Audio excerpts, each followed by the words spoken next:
আর 2026-এর আগে একটি বড় আপডেট দিয়ে আপনাদের সামনে, যেখানে সকলেই জানেন বঙ্গ বিজেপি নেতৃত্বের সঙ্গে অমিত শাহ থেকে শুরু করে জেপি নাড্ডা বৈঠক করেছেন। বাংলায় বিজেপির ভবিষ্যৎ রণকৌশল নিয়ে দিল্লিতে দলের শীর্ষ নেতৃত্বের সঙ্গে দীর্ঘ বৈঠকে কেন্দ্রীয় স্বরাষ্ট্রমন্ত্রী অমিত শাহ এবং বিজেপির সভাপতি সর্বভারতীয় সভাপতি জেপি নাড্ডা। বৈঠকে উপস্থিত ছিলেন বঙ্গ বিজেপির নেতারা সুকান্ত মজুমদার, শ্রমিক ভট্টাচার্য, অমিতাভ চক্রবর্তী সহ মঙ্গল পাণ্ডে, অমিত মালব্য, সুনীল বনসাল, BL সন্তোষ সহ বেশ অনেকেই। এই উচ্চ পর্যায়ের বৈঠকে কি এলো? এই উচ্চ পর্যায়ের বৈঠকে বাংলায় বিজেপির সংগঠন পরিস্থিতি, ভোট কৌশল, আগামী দিনের প্রচারের বিষয়গুলো নিয়ে বিস্তারিত আলোচনা হয়েছে, এমনটাই সূত্রের খবর। বৈঠকের সাংগঠনিক বিষয় নিয়ে আলোচনা হয়েছে, এমনকি বঙ্গ বিজেপি নেতৃত্ব নিয়ে শাহ নাড্ডার যে গুরুত্বপূর্ণ বৈঠক, এখানে রাজ্যের স্বচ্ছ এবং নির্ভরযোগ্য ভোটার তালিকা ইস্যু নিয়েও কথা হবে। আগামীতে কোন কোন ইস্যুতে শান দিতে চলেছে বঙ্গ বিজেপি, দেখুন, যেখানে মূলত যে ইস্যুগুলোতে বঙ্গ বিজেপি শান দিয়ে ভবিষ্যতের বিজেপি রণকৌশল হোক বা 26-এর আগে ভোটের রণকৌশল সমস্তটা নির্ধারণ করবে। নাগরিকত্ব থেকে শুরু করে বাংলা ভাষা ইস্যুতেও ছাপানো নির্দেশ, এমনটাই বঙ্গ বিজেপি সূত্রের খবর। মতুয়া ভোট ব্যাংক, যেই মতুয়া ভোট ব্যাংক নিয়ে বারংবার কথা ওঠে, সেই মতুয়া ভোট ব্যাংক রক্ষায় তৎপরতা দেখানো হচ্ছে। গুরুত্ব দিতে হবে নাগরিকত্ব ইস্যুকেও, এমনটাও সাব বার্তা অমিত শাহ থেকে শুরু করে জেপি নাড্ডার। বাংলা ভাষা সংক্রান্ত ইস্যুতেও শান। একদিকে যখন তৃণমূল কংগ্রেসের তরফ থেকে বাংলা ভাষা মূলত রীতিমতো নিয়ে প্রতিবাদ মিছিল করা হচ্ছে এবং বাংলা ভাষা ইস্যুতে শান দিয়েছে তৃণমূল কংগ্রেস, পাল্টা এবার বাংলা ভাষা সংক্রান্ত ইস্যুতে শান দেবে বিজেপি, এমনটাই সূত্রের খবর। পাশাপাশি নির্ভরযোগ্য ভোটার তালিকা ইস্যু, অর্থাৎ যে সমস্ত ভোটার তালিকা ইস্যু লক্ষ্য করা যাচ্ছে, যেখানে মূলত একাধিক ভোটার তালিকায় অসঙ্গতি লক্ষ্য করা যায়, সেরকম স্বচ্ছ ভোটার তালিকা ইস্যুতে কিন্তু শান দিতে চলেছে এবার বঙ্গ বিজেপি। অর্থাৎ 26-এর আগে বঙ্গ বিজেপির মূলত পরিকাঠামো ঠিক করতে, মূলত বলা যেতে পারে বঙ্গ বিজেপি রীতিমতো এক প্রকার সেই কমিটি গঠন করতে যে এক প্রকার আলোচনা হয়ে থাকতে পারে, এমনটা মনে করা হচ্ছে। অর্থাৎ নতুন কমিটি গঠনের ক্ষেত্রেও একটা আলোচনা করা হয়েছে, কিন্তু পুরনোদের গুরুত্ব দিতে হবে, এমনটা তাও সাব বার্তা দেওয়া হয়েছে একেবারেই অমিত শাহ, স্বরাষ্ট্রমন্ত্রী থেকে শুরু করে জেপি নাড্ডার তরফ থেকে। বাংলা ভাষা ইস্যু থেকে শুরু করে বৈঠকের সাংগঠনিক বিষয় নিয়েও বেশ আলোচনা হয়েছে, এমনটাই সূত্র।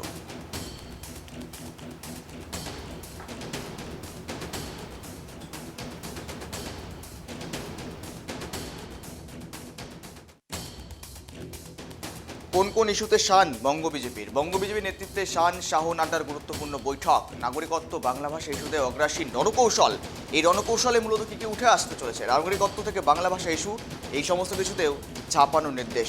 আরও আপডেট নেওয়া যাক, সঙ্গে রয়েছে বিশেষ প্রতিনিধি সত্যজিৎ। সত্যজিৎ, একেবারেই দেখো, একদিকে যখন তৃণমূল কংগ্রেস বাংলা ভাষা থেকে শুরু করে নাগরিকত্ব ইস্যু সমস্ত কিছু শান দিতে চলেছে ব্যস্ত, তখন পাল্টা এবার বিজেপিরও রণকৌশল। এক প্রকার বঙ্গ বিজেপির নেতৃত্বদের সঙ্গে বৈঠক থেকে উঠে এলো বেশ কিছু প্রসঙ্গ, বেশ কিছু তথ্য। এবার নাগরিকত্ব থেকে বাংলা ভাষা ইস্যুতে শান দিতে চলেছে, রণকৌশলে ভূমিকা গ্রহণ করতে চলেছে বঙ্গ বিজেপি। তোমার কাছে কি আপডেট রয়েছে সত্যজিৎ? দেখো, একেবারেই তাই। সামনে 2026 বিধানসভা নির্বাচন এবং তৃণমূল কংগ্রেস যে কৌশলটা নিয়েছে তা হচ্ছে সেন্টিমেন্টের রাজনীতি।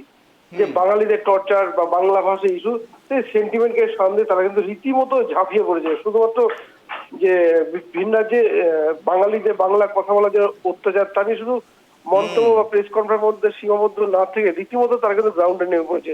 এবং দেখো, প্রত্যেক জেলায় জেলায় রীতিমতো সভা চলছে, সমাবেশ চলছে, এমনকি মাঠে নেমেছে খোদ দলের নেত্রী মুখ্যমন্ত্রী মমতা বন্দ্যোপাধ্যায়। ফলে স্বাভাবিকভাবেই অনেকটা অ্যাডভান্টেজ তৃণমূল কংগ্রেস।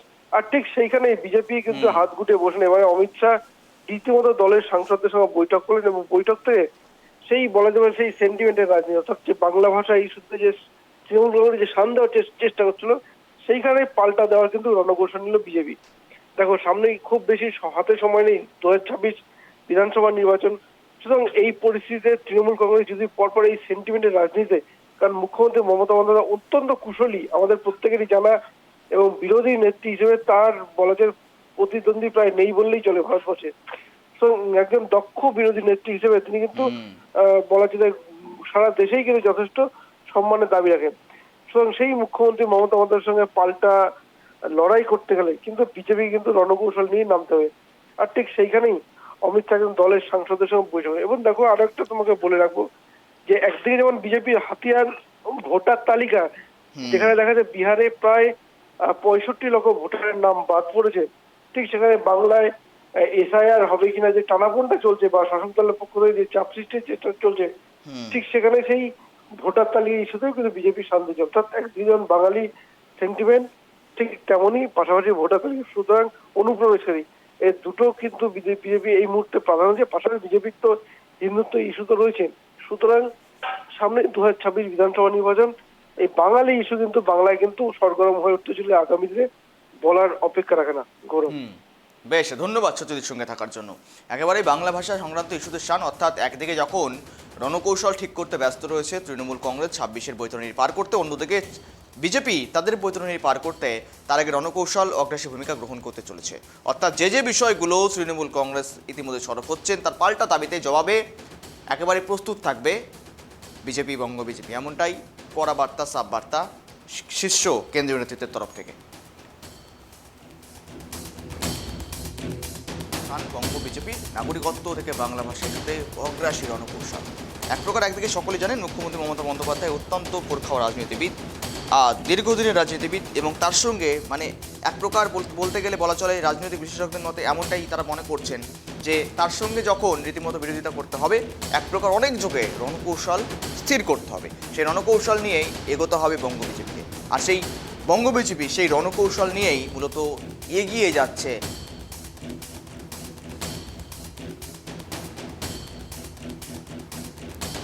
বৈঠকে সাংগঠনিক বিভিন্ন রকম ইস্যু নিয়েও কথাবার্তা হয়েছে, রাজ্যের স্বচ্ছ এবং নির্ভরযোগ্য ভোটার তালিকা ইস্যু নিয়েও কথাবার্তা হয়েছে, নাগরিকত্ব থেকে শুরু করে বাংলা ভাষা সংক্রান্ত ইস্যুতেও সরব, এই ভাষাতেও শান দিতে চলেছে এবার বঙ্গ বিজেপি। আর ইতিমধ্যে সকলে জানেন যেখানে ভোটার তালিকাকে সাই করেছে, হাতিয়ার করেছে রীতিমতো বিজেপি, একদিকে বিহারে এসআইআর হয়েছে, 65 লক্ষ নাম বাদ পড়েছে, এবার বাংলাতে রীতিমতো এসআইআর চালু করার দাবিতে যখন এক প্রকার বিরোধী শাসকের মধ্যে এক প্রকার বাদানুবাদ তৈরি হচ্ছে, তখন কিন্তু মূলত 26-এর বৈতরণী পার করতে কি রণকৌশল, সেদিকেই কিন্তু কেন্দ্রীয় নেতৃত্বের তরফ থেকে বঙ্গ বিজেপির বৈঠক হয়েছে। এসির মধ্যে আমাদের সঙ্গে জুড়ে রয়েছেন আলী হোসেন, রয়েছেন বিজেপি নেতা রয়েছেন। আলীবাবু, স্বাগত আপনাকে ট্রাইব টিভি বাংলায়। দেখুন, ইতিমধ্যেই কেন্দ্রীয় নেতৃত্বের সঙ্গে বঙ্গ বিজেপির বৈঠক হয়েছে, একেবারে 26-এর বৈতরণী পার করতে বৈঠক থেকে বেশ কিছু প্রসঙ্গ উঠে এসেছে। অর্থাৎ তৃণমূল কংগ্রেস দেখা যাচ্ছে যে সমস্ত ইস্যুগুলোকে শান দিয়েছে, এবার বঙ্গ বিজেপি সেই ইস্যুকে শান দিচ্ছে, যেমন নাগরিকত্ব হোক কিংবা বাংলা ভাষা ইস্যুতে শান, অগ্রাসী রণকৌশল ঠিক করতে এই বৈঠক। আপনি কি বলবেন? দেখুন, 26-এর নির্বাচন এখনো অনেক বাকি আছে, তার জন্য প্রস্তুতি আমাদের চলছে। ভারতীয় জনতা পার্টি পশ্চিমবঙ্গে কিভাবে এই নির্বাচনে আমরা জয়লাভ পাবো বা তার জন্য কি কি ধরনের চক্রব্যূহ বা কি ধরনের কৌশল অবলম্বন করা উচিত, সেগুলো আমরা ধীরে ধীরে আমরা রচনা করছি এবং তার জন্য ধীরে ধীরে কেন্দ্রীয় নেতৃত্বকে এই বিষয় জানানো হচ্ছে। আপ বলবো যে আপডেট পর্যন্ত জানানো হচ্ছে। আরো আপনারা বিস্তারিত জানতে পারবেন। তবে নিশ্চিত রূপে এবারে 26-এর বিধানসভা নির্বাচন তৃণমূলের বিসর্জন হবে, এ ব্যাপারে বাংলার মানুষ নিশ্চিত হয়ে আছে।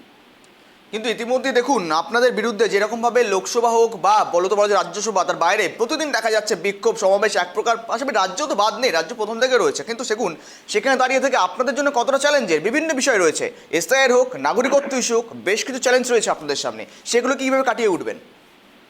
চ্যালেঞ্জের কিছু নেই, আমরা পরিষ্কার করে এইবারে নির্বাচন পরিষ্কার করে আমরা তৃণমূলের এগেনস্টে আমরা লড়বো। বাংলার মানুষ তৈরি হয়ে আছে, এসআইআর বলুন আর আপনার বাংলাদেশি বিষয়ে বলুন আর আপনার বাংলা ভাষী বিষয়ে বলুন, সব বিষয়ে বাংলার মানুষ ওয়াকিবহাল।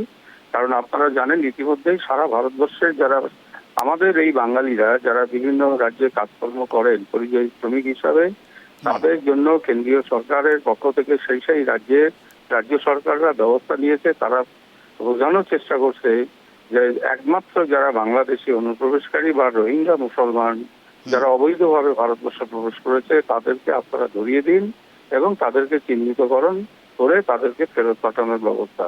এটা তো নিশ্চয়ই আমার ভারতবর্ষ একটা দেশ হিসাবে এই কাজ আমরা করবই। কারণ আরব দেশে কোনো বাংলাদেশিদের অ্যালাউ করে না তাদের নির্দিষ্ট টাইম শেষ হওয়ার পর। ইরান, ইরাক দেশে কেউই বাংলাদেশকে অনুমোদন করে না সেকেন্ড টাইম।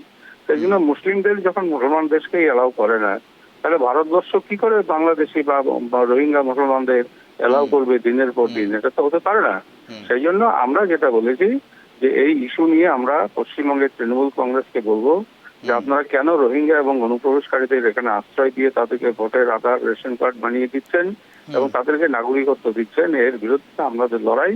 বাংলার মানুষ এটা বুঝতে পেরেছে, তাই তৃণমূলের বিসর্জন আসন্ন। বেশ, ধন্যবাদ।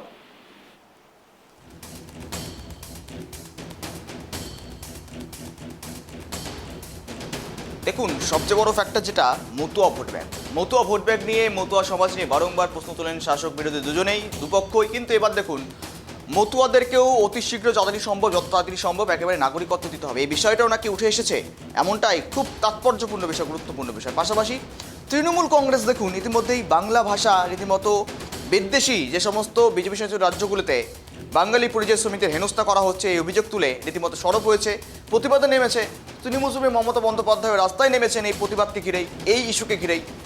সেদিক থেকে আবার পাল্টা বিজেপিও এবার বাংলা ভাষা সংক্রান্ত ইস্যুতেই শান দিতে চলেছে। অর্থাৎ সেনে লড়াই চলছে একেবারেই 26-এর বৈতরণী পার করতে দুদলের তরফ থেকেই। ইতিমধ্যে আমাদের সঙ্গে জুড়ে রয়েছেন দেবব্রত রায়, রয়েছেন তৃণমূল নেতা। দেবব্রত, স্বাগত আপনার ট্রাইব টিভি বাংলা। দেখুন, 2026-এর বিধানসভা নির্বাচনের আগে একযোগে তৃণমূল হোক বা পাশাপাশি বিজেপি হোক, একযোগে দুপক্ষই কিন্তু ইতিমধ্যে রণকৌশল ঠিক করতে ব্যস্ত রয়েছে। কেন্দ্রীয় নেত্রীর তরফ থেকেও কিন্তু হলো একেবারেই বলা যেতে পারে বিজেপির, বঙ্গ বিজেপির নিয়ে একেবারেই বৈঠক। সেই বৈঠক থেকে উঠে আসছে আপনারা যে সমস্ত ইস্যুতে ইতিমধ্যে শান দিচ্ছেন, নাগরিকত্ব হোক কিংবা বাংলা ভাষা ইস্যু হোক, সেই সমস্ত ইস্যু নিয়ে ঝাঁপাতে চলেছে আগামীতে, কি বলবেন? দেখুন, বিজেপি তো সবসময় তো বাংলার ক্ষমতা দখল করার চেষ্টা করে, এবং গতবার তো আপকে পার 200 পার বলেছিল, কিন্তু সেই 77-এ গিয়ে থেমে রয়েছিল। সেই 77টা এমএলএ কেও তারা ধরে রাখতে পারেনি, বারে বারে মাঝে মাঝে গিয়ে ছেড়ে ছেড়ে ছেড়ে ছেড়ে চলে গেছে। এখনো সেই মানে ভাঙনটা অব্যাহত রয়েছে, এবং তারা ভেবেছিল কিছু তৃণমূলের নেতা টেতাকে নিয়ে গিয়ে তো অনেক কিছু করে ফেলবে, কিন্তু কার্যত সেগুলো হয়নি। আমরা এখন দেখতে পাচ্ছি আগামী দিনে হয়তো বিজেপি থেকে আরো কিছু নেতা এবং সাংসদ এবং বিধায়ক মনে আবার দল ছাড়বেন, ঠিক আছে। আর বাংলার ক্ষমতা দখল করতে গেলে 149টা সিট পেতে হয়, এবং সেই 149টা সিট কিভাবে পাবে তার জন্য অনেক ছলচাতুরি বিজেপি করার চেষ্টা করছে, কিন্তু কার্যত সেগুলো হচ্ছে না। কারণ সারা দেশ জুড়ে বিজেপির যে কাজকর্ম তো মানুষ দেখছে না, আর মমতা বন্দ্যোপাধ্যায় যে উন্নয়ন মানুষের দরজায় গিয়ে পৌঁছে দিচ্ছে সেটাও মানুষ দেখছে। এবং তারা প্রতিশ্রুতি দিয়েছিল মানুষকে 15 লাখ টাকা অ্যাকাউন্টে পাঠাবো, সেই প্রতিশ্রুতি দিয়ে মানুষের ভোট নিয়েছিল, কিন্তু বাস্তবে তো হয়নি। কিন্তু মমতা ব্যানার্জি যে প্রতিশ্রুতি দিয়েছে লক্ষ্মীর ভান্ডার, সেটা কিন্তু মানুষ চোখে দেখতে পাচ্ছে। মানুষ এই চোখে দেখা এবং কানে শোনার মধ্যে তো ফারাক আছে। বিজেপির একটা বিষয় রয়েছে, দেখুন এখানে ইতিমধ্যে খুব একটা বড় ফ্যাক্টর যেখানে কাজ করে মতুয়া ভোট ব্যাংক। অর্থাৎ তৃণমূল হোক কিংবা বিজেপি হোক, দুপক্ষই বারংবার ঝাঁপিয়ে পড়েন এই মতুয়া ভোট ব্যাংক নিয়ে। এবার দেখুন, এই কেন্দ্রীয় বিজেপির তরফ থেকে জানা যাচ্ছে নাকি মতুয়া ভোট ব্যাংককে একেবারেই সজাগ রেখে, তাদেরকে পাশে রেখে নাকি মূলত যত তাড়াতাড়ি সম্ভব তাদেরকে নাগরিকত্ব দেওয়া হতে পারে। এই বিষয়টা আপনাদের জন্য কোথাও কি চ্যালেঞ্জের? দেখুন, এই গাজর না 2019 সালেও ঝুলিয়েছিল, ঠিক আছে, কিন্তু বাস্তবে দেখা গেল ওই শান্তনু ঠাকুরের দেয়া মতুয়া কার্ড থাকা সত্ত্বেও কেন পরিযায়ী শ্রমিকদের কিভাবে পেটাচ্ছে সেটা তো আমরা টিভিতে দেখলাম, আপনাদের টিভিতে দেখেছি। আর একটা জিনিস, এই ফরেনার ইমিগ্রেশন অ্যাক্ট চালু হয়ে যাওয়া 2025-এ হয়ে যাবার পর ওই যে এখন ওই মতুয়াদের এখন অনাগরিক ঘোষণা করে আবার বাংলাদেশি ঘোষণা করে আবার তাকে ফিরিয়ে আনা, মানে কতটা এটা সাকসেস হবে আমার মনে হয়। কার্যত মতুয়াদের সাথে এটা প্রবঞ্চনাই করছে বিজেপি। আমার মনে হয় এই ব্যাপারটা ঠিক নয়। বেশ, ধন্যবাদ। দেখুন, একযোগে বলা চলে এই কেন্দ্রীয় বিজেপির তরফ থেকে মূলত বঙ্গ বিজেপির নিয়ে যে বৈঠক, সেই বৈঠকে একদিকে যখন বিজেপি রণকৌশল ঠিক করছে, পাল্টা রণকৌশল নিয়ে বসে রয়েছে আবার তৃণমূল কংগ্রেস। একযোগে রণকৌশল, একযোগে বলা যেতে পারে বিজেপিকে চাপে ফেলার জন্য যত রকম প্রস্তুতি নেওয়া দরকার তৃণমূল কংগ্রেস বিরোধী শিবির নিয়েছে কেন্দ্রের তরফ থেকে। পাশাপাশি রাজ্যের ক্ষেত্রেও শাসক দলও সেদিকে হাতিয়ার করে, বাংলা ভাষা ইস্যুকে হাতিয়ার করে, নাগরিকত্ব ইস্যুকে হাতিয়ার করেই রাস্তায় নেমে পড়েছে এবং বৈতরণী পার করতে একেবারেই প্রস্তুত রয়েছে। অর্থাৎ দুপক্ষই সেনে লড়াইয়ে ব্যস্ত রয়েছে আগামী 26-এর আগে।